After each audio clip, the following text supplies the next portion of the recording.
Praise the Lord.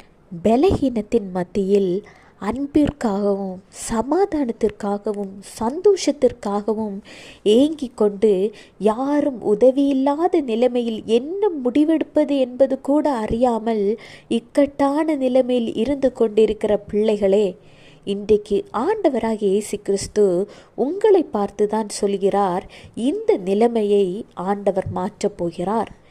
எதனால் இந்த நிலைமை உங்களுக்கு வந்தது என்பது உங்களுக்கும் ஆண்டவருக்கும் மட்டுமே தெரிந்த காரியம். அது எதனால் வந்ததாக இருந்தாலும் கர்த்தர் இன்றைக்கு உங்கள் சீர்கேட்டை மாற்றப் போகிறார். ஆண்டவராகிய இயேசு கிறிஸ்து இன்றைக்கு உங்களை பார்த்து தான் சொல்கிறார், ஓசியா 14:4, நான் அவர்கள் சீர்கேட்டை குணமாக்குவேன், அவர்களை மனப்பூர்வமாய் சிநேகிப்பேன், என் கோபம் அவர்களை விட்டு நீங்கிற்று. கவலைப்படாதீங்க. ஆண்டவராகிய இயேசு கிறிஸ்து வாக்கு தந்தால் வாக்கு மாறாதவர்.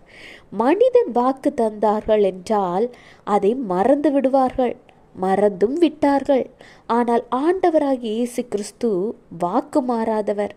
எனவே அவர் உங்களை பார்த்துதான் சொல்லியிருக்கிறார், உன்னுடைய இந்த நிலைமையை, இந்த சீர்கேட்டை நான் குணமாக்குகிறேன். நீ எப்படிப்பட்ட ஒரு அன்பை, சமாதானத்தை, மன மகிழ்ச்சியை எதிர்பார்த்தாயோ அதைவிட அதிகமான அன்பையும் சமாதானத்தையும் நான் உனக்கு கொடுப்பேன், ஏனெனில் நான் உன்னை சிநேகிக்கிறேன். ஆண்டவராகிய இயேசு கிறிஸ்துவுக்கு நீங்கள் செய்த ஏதோ ஒரு தவறின் நிமித்தம் உங்கள் மீது ஒரு கோபம் இருந்திருக்கலாம்.